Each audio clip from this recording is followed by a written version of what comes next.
There's no new energy. The second law of thermodynamics, a closed system left to itself will tend towards entropy. Do any of you, any of you seen the original Star Trek? Mm. Yeah, well, there was a whole one of in the series was called entropy. Entropy is the second law of thermodynamics. But the first law, you can't change energy by creating new energy. It's just transformed from one type to another. So you eat a plant, your body cleverly transforms it into motion. Wow. Yeah. So all energy comes from where on this planet? The sun. The sun. You cannot do anything outside of the sun. You can't. Okay. If you've got to use supplements that are food-based. Not those chemical extractions. You can buy them. There's a few companies. Garden of Life and New Chapter both use food. Garden of Life does raw, organic. New Chapter does organic. The problem with them is they're expensive because you can't produce it cheaply. It's based on food. Vaccination gave us help.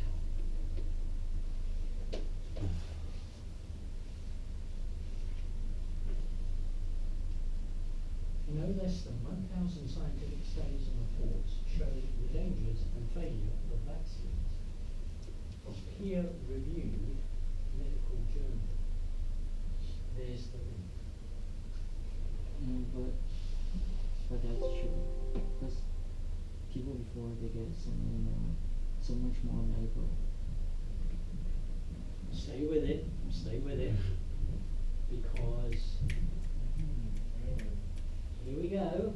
Disease decline and vaccination. This is just one example. Look at the decline.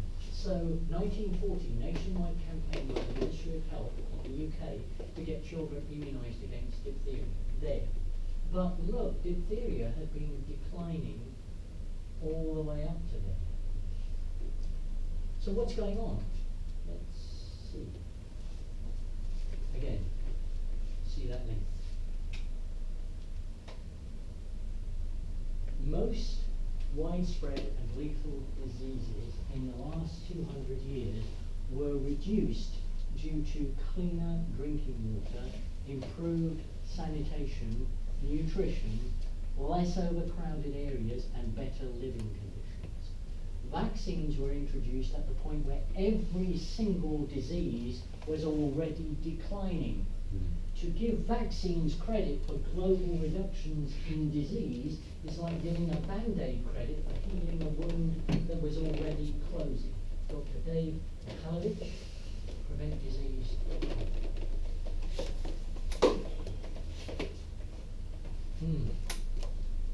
When you look at what's in vaccines, mercury, aluminium, etc., and disease itself,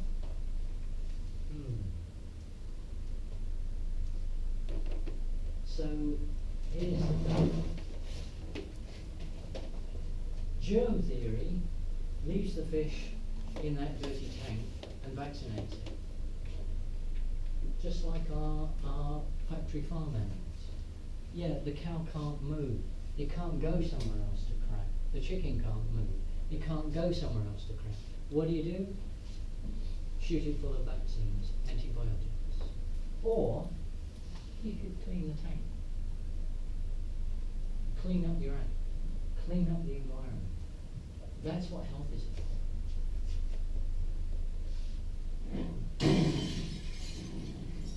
Oops. Let's talk about the environment and growing food. Let's talk about how Roundup, you've heard of Monsanto. Monsanto? Yeah. And they make Roundup. They also make Roundup Ready corn. Agriculture is controlled by Monsanto, a chemical company. They make Roundup Ready corn. Roundup Ready corn is sterile. For thousands of years, farmers have taken their crop, sowed it, got the crop, reaped the benefit of it, and kept some back to sow next year. You can't do that with Monsanto's crops. They're sterile. You get one crop out of it. Then you have to go back to Monsanto and get more. So you get to get Roundup Ready corn, for example, which is genetically modified.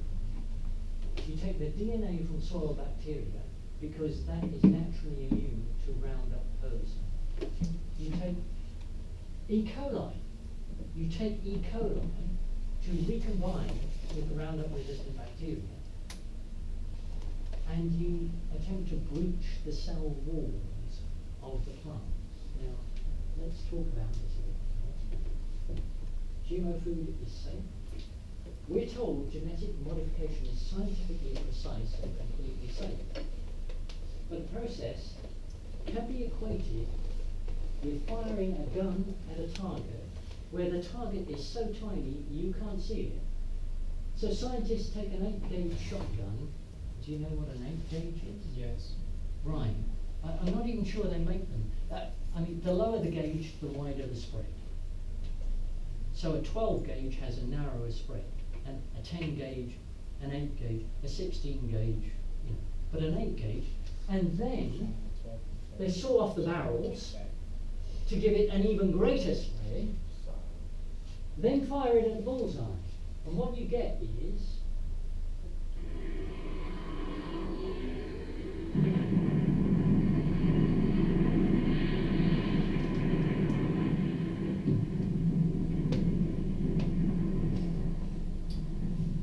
what you need is precision shooting at the bullseye.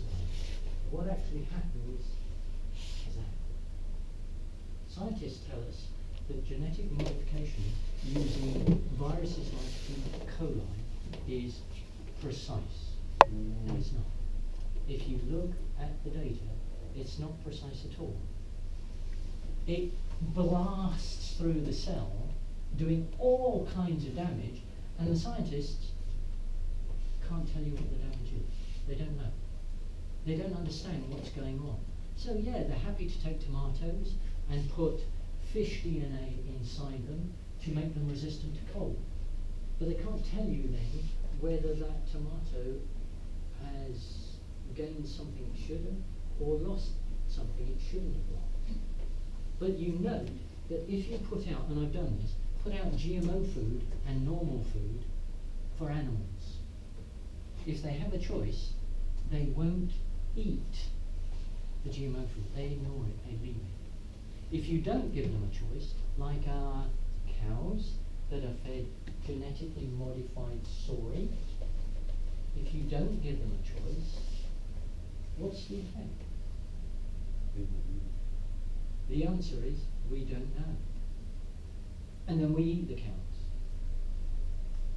Oh, okay. What are you going